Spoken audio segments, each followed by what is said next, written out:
Bubba, do you have an opening statement?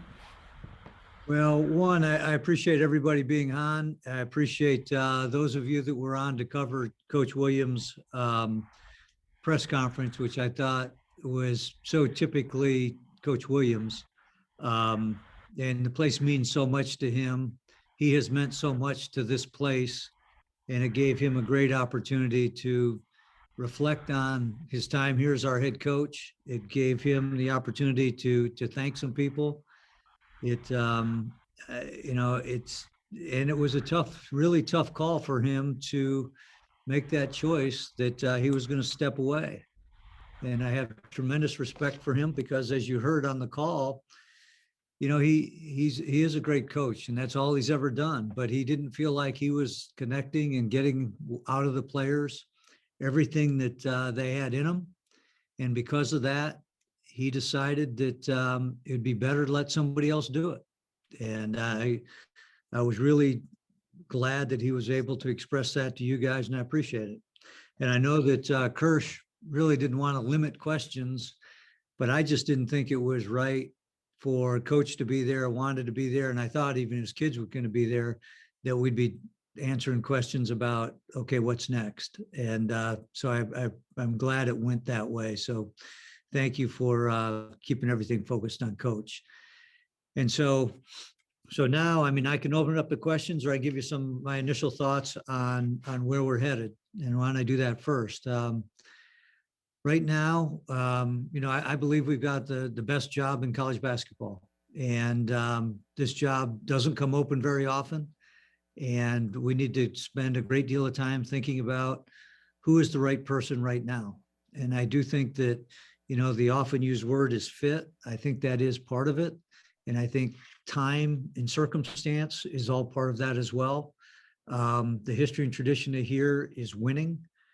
We've had it in the family for a long period of time, and that is important, but it's not the only factor in trying to make a decision like this. And so at this point, we're not going to have a search committee. It's going to be myself and the chancellor doing all of the work and the research in attempting to identify candidates that we think make sense for the university at this point. And then we'll make recommendations to our board of trustees. That doesn't mean we're not going to have all kinds of help from outside. There's a number of people, a number of Carolina people that are in the basketball business. I have tremendous respect for them. I've certainly talked to many of them already. So understanding the basketball landscape in general, Carolina specifically, and relying on those folks, many of which played here. That's who I will be relying on for information and insight. And then ultimately, the chancellor and I will make that recommendation to the board. So why don't I stop there, and Kirsch, we can go to specific questions. Yep. First question, Aaron Beard, then CL Brown. Go ahead, Aaron. Hey, Bubba, thanks for doing this. I was curious. I guess it's never a specific time frame you can ever necessarily put on it, but do you have any type of time frame or timeline you hope to have something in place? And also, how does it work in terms of Roy Williams has been around college basketball a long time. He knows coaches and so forth. Do you anticipate him having input in the decision? Sure. So two questions. One, I want to go as quickly as I can. We didn't let much time elapse between Larry and Mac Brown. We won't let much time elapse here because, people are in the portal, people are transferring. It's very important, but it's more important to get it right and to be comfortable with the decision that we make than expediency. But we will go very quickly and try to get something done. I'd hate to give you a date and not hit it, but it'll be soon. And then, I'm sorry, Bubba, go ahead. Well, Aaron, what was the second half of it? just you've got a coach in Roy Williams that knows Right. the industry and so forth. Would he have input in the decision? Absolutely. And he shared his opinion with me a lot, and he shared it with the chancellor. So in discussing, his future in not coaching, we said, well, okay, well, what's next? Obviously, all the things that you said. He's got enormous experience. He knows everybody in the profession, And so he gave us his thoughts. We continue to have an exchange, and I'll continue to ask for his help along the way. He's one of the many Carolina alums that is in the business and understands the importance of this job. So certainly we'll use him. Thank you. CL, then Andrew Jones. Bubba, how important do you feel prior head coaching experience will be in this decision? Is this something where that is a requirement, a prerequisite for it, or is there some leeway to maybe take it?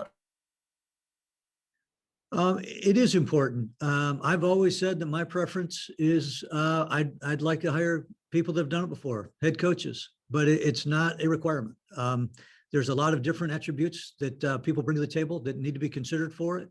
And, if there's a perfect person out there, I'd like to find them, but there's going to be pros and cons of every person out there, whether they have a Carolina connection or not, have been a head coach or not, whether they played in the NBA or not, whether they've coached in the NBA or not. There's a lot of different qualifications for a job. And as I mentioned, it's the time, it's the circumstance, it's the right person at the right time. Roy talked about being the right man for the job. And I do think there are periods of time where certain attributes are going to outweigh another, but we'll consider all of them. Andrew Jones, then Brendan. Hey, Bubba, Roy mentioned today that on Sunday you tried talking him out of it. So you've known about this for several days. Have you already begun the process of reaching out to some people, or were you waiting until after the announcement became public? And if so, how many people have you contacted? Great question. No, and typically I would like to reach out to people, but Roy wanted to wait and tell the team first, tell his staff, and hold the press conference. So I didn't think it was appropriate to tell anybody. I didn't tell my wife until yesterday, and she's not home, but I flew home from Indianapolis yesterday. In fact, I called my assistant and said, I need a flight home on Wednesday, but I can't tell you why. And so, no, I kept it in strict confidence, and I've started receiving phone calls and making phone calls today. Brendan, then Taylor. Hey, Bubba, thanks for taking the time to do this. Sort of an additional link onto that last question, but coaches and sometimes athletic directors talk about having a so-and-so list of potential names, just in case something ever happened with somebody. Just wondering, did you have that list? Is that something that you and Coach Williams, before he expressed his recommendation, is that something that you had previously thought about or had started working on at any point? I'm not one that keeps a written list, but I'm much like you guys. I mean, it's a very public business. We all know who the best coaches are in college basketball. We know the best coaches in the NBA. I mean, if I could pull Genie out of a bottle and say, hey, look at this, John Wooden's come back to life and he's going to be our head coach. I mean, it's a pretty narrow set of people when you say you've got the best job in college sports. You guys, you know who everyone would have in mind. I'm not going to try to trick anybody and say there's this sleeper out there. I mean, that's the reality of the business that we're in. And so, of course, I paid attention. I actually paid attention a lot more probably when I was at Tulsa and Ball State, because we turned over coaches all the time. Coaches don't turn over at Carolina. So you get plenty of time to think about it. You got a lot of time to think and less time to act. So I better start acting pretty quickly here. Taylor, then Greg Barnes. Hey, Bubba, with how important the Carolina basketball family is to the program, how is this coaching search going to be different than potentially anything you've ever been a part of? Well, as I said, I mean, this is the most iconic basketball program in the country, and I'm involved in making the decision on who's going to be the next head coach. And the history and tradition and legacy is really important. Winning is important. And we're facing a different environment moving forward between some of the things that were mentioned today with the transfer portal being wide open, over 1,200 people in it right now, name, image, and likeness coming down the path. It's going to be a very different environment in coaching, recruiting, and retaining students to play on the team. And quite frankly, college basketball is better when North Carolina is good, and we need to be good. And we're committed to being good. And we have to find the right leader that can maintain the standards that we've become accustomed to. Greg Barnes, then Jeff Goodman. Hey, Bubba, along those lines, you've got a lot of fans who want somebody strictly from the Carolina family. And I know there's also the case to be made for people who appreciate the Carolina program and what it stands for without having direct ties. Do you have a requirement in terms of what you're looking for with their knowledge and understanding of what Carolina basketball is? No, I don't. It's the same way with head coaching experience, Carolina experience. I want to get the best coach for us right now. And, if one may be a benefit for somebody and it might be a strike against somebody else.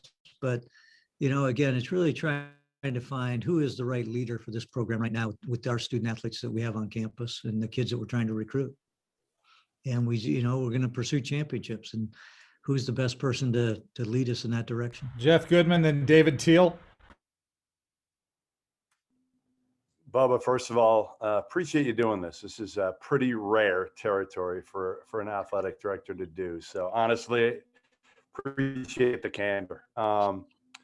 As far as the Carolina family, do you think, and again, you may not be able to answer this, do you think you will vet all the Carolina people first and then move outside the family? I mean, obviously we know the Carolina family is so important to all the Carolina players. Is that kind of the first step and then you move on to some of the other big name guys that you might go after?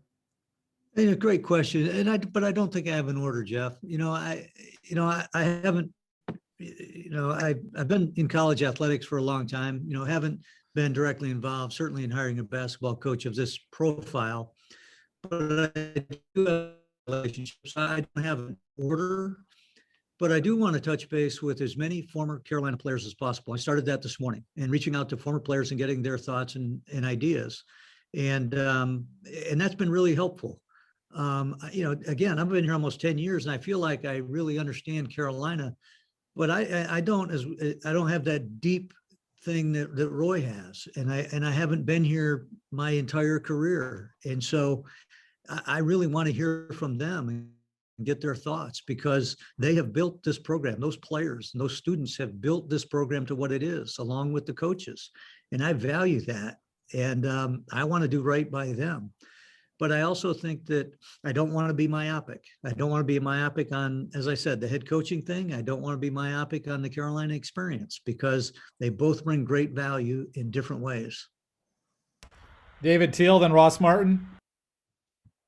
Bubba, Roy mentioned during his presser what a unique time this is. Obviously, given Carolina's brand, this is a unique search. But in this pandemic, is it your preference to meet with candidates in person, or would you anticipate trying to do this virtually? That's a great question as well. A year ago, I never possibly would have considered doing it virtually, but everyone's life has changed in a year. My first preference would be to meet in person. Many of the people that I already know, so there's a little bit of more of a familiarity to say, okay, I could probably do it by Zoom because we know each other. But there's nothing better than face-to-face in my mind. So haven't really decided yet, David, in which way we're going to go with that. Certainly start out with phone calls and Zoom. If we feel like we've got to be in person, that would probably be the next step. Got time for about 3 or 4 more questions. Ross Martin, then Josh Graham. Hey, Bubba, when you're looking for this next coach and looking at qualities for that coach, what qualities are very important to you in particular for this coach, and especially considering the kind of the changing landscape of college basketball right now with all the different aspects to the job? Well, the number one thing for me is integrity. I mean, college athletics, basketball has really been a lightning rod for a lot of different issues. And, your reputation gets so damaged so quickly, and we have to have somebody that has impeccable integrity, somebody that really values the student experience, the educational experience of what we do. We've got great debate on that as well, whether it's, pay per play, name, image, and likeness, the transfer portal. I'm totally committed to education, committed to the educational experience. And I know that a lot of people laugh at that, but I firmly believe in. I firmly believe in the broad-based programming, and to me, all of that ties together. And we started the Complete Carolina program. Yeah, we want one and done players, but we don't want a whole roster of them. We want kids that go 2, 3, 4 years. We want to be able to have the one and done guys come back and finish their degrees. And so, I am completely ingrained in higher education, and I want somebody that shares that same vision. That's what it's about. The rules are going to change, the eligibility standards are going to change, the use of agents are going to change, but we want kids that are going to want to come to college, begin their athletic and academic career, and depending on which way it goes for them, we want them to have a great end result, which is a great life, whether it's a professional player finishing later or finishing all 4 years and getting a degree. So that's what I'm looking for, somebody that's committed to an educational experience for our kids.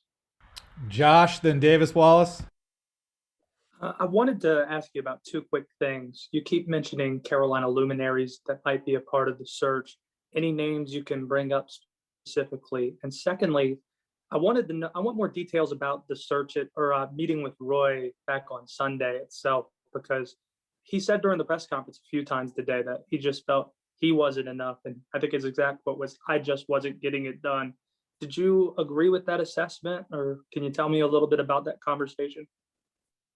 Sure. So the luminaries, I would like to contact every player that's ever played. I won't be able to do that, but the ones that you all know, I have reached out to many of them already, and I will continue to reach out to all of them. I mean, I want to talk about multi-generational players. I want to talk to and have talked to some of these names. I don't, so whether it's Marcus Page, Luke May, Cam Johnson, Phil Ford, Eric Montross. I mean, multi-generational people that have been at Carolina that have a vested interest in this program, have built this program, plus many more. And I've talked to many more than the ones I just mentioned.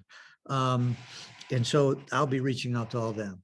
As it relates to the conversations with Roy, I mean, we talked, I think every night, Tuesday, Wednesday, Thursday, I think for probably over an hour. And, he kept talking about, he's felt like he was the right man for the job, and he feels like he's a good coach, but he wasn't getting the outcome that Carolina wanted. He wasn't getting the kids to do what he was hoping they would do. And he put all the blame on himself, as he said today. And I was talking about the pandemic. I was talking about it was a different experience. It's let's keep trying. Let's keep working through this. And probably, unfortunately, the more I talked to him, I think the more convinced he was going to retire. And so I said, well, all right, I'm not doing any good. How about if you talk to the chancellor? So I was out of town, so they met in person, and he tried to do the same thing. But as somebody was, one of the kids told me, so every once in a while, a coach can be a bit stubborn, and so he was committed, and today was the outcome of that decision that he made. Davis, then Isaac, and then Luke. And that's it. Davis, then Isaac, then Luke. Thank you, Bubba. Hey, Bubba, as you know, when Roy was hired at Kansas, he was quote unquote a no-name assistant coach. I was just wondering what percentage of your decision process will be based on current assistant coaches throughout the country and in the NBA? Again, I'll consider anybody that we think can help us continue to lead this program, be successful, win championships, attract great students that want to be here. I'm wide open to that, but as I said before, I do have a preference for hiring head coaches, particularly at this level. I mean, this is not an easy job, and X's and O's are part of the job, but there are so many other parts to it that are really important to be a successful program. But it's not saying that an assistant coach can't do it, but I want people to be successful, and I want to hire people and put them in a position to be successful. And so that's really what I'm looking for. Isaac? Bubba, thank you so much for your time. Two very quick things for you. First of all, after Coach Smith, we did have the transition to longtime assistant Bill Guthridge, and you talked about the head coaching experience. Obviously, Coach Robinson brings that and is a longtime assistant. Is that maybe one of the pivots? And I was also wondering personally, you said you came home from Indianapolis. So will you head back for the Final Four, or with this new event, will you be staying in Chapel Hill now? Yeah. No, once I was in the bubble. I was up there from March 9th until yesterday. And once you leave the bubble, you can't go back unless you have 7 consecutive tests and all. The tournament will be over by that point. So I left. In fact, I didn't tell anybody on the committee where I was going. So I snuck out of there, and I got a couple of texts when I missed dinner last night. But actually, I told Dan Gavitt, but I didn't tell anybody else. So I wanted to make sure that I was, again, trying to keep Roy's confidence in what he was trying to do. But you're right. I mean, I will certainly talk to our staff. I think we have a great staff. I think Coach Robinson's outstanding. Coach Davis is outstanding. Brad Frederick, Sean May, Eric Hoots. I mean, Kendall Marshall. We have a great, great staff, and they're important to our success, whether they're the head coach or the assistant coach. And certainly respectful of all the work and the career that they've had to date. And we'll talk to them about what their aspirations are as well. Last question, Luke. Hey, Bubba, thanks for taking the time to do this. You're part of one of the more favorable hires with Mac Brown that's turned out to be wildly successful. What are your main lessons and takeaways through that process that, while not the same sport, but you're applying to a similar process? Well, I tell you one thing that I've learned, that any good athletic department has great coaches, and we better get a great coach because this is our premier program. And so it really is a coach-driven program, and we have to find the guy that can lead us. And, Mac had a relationship with North Carolina. He had been here before.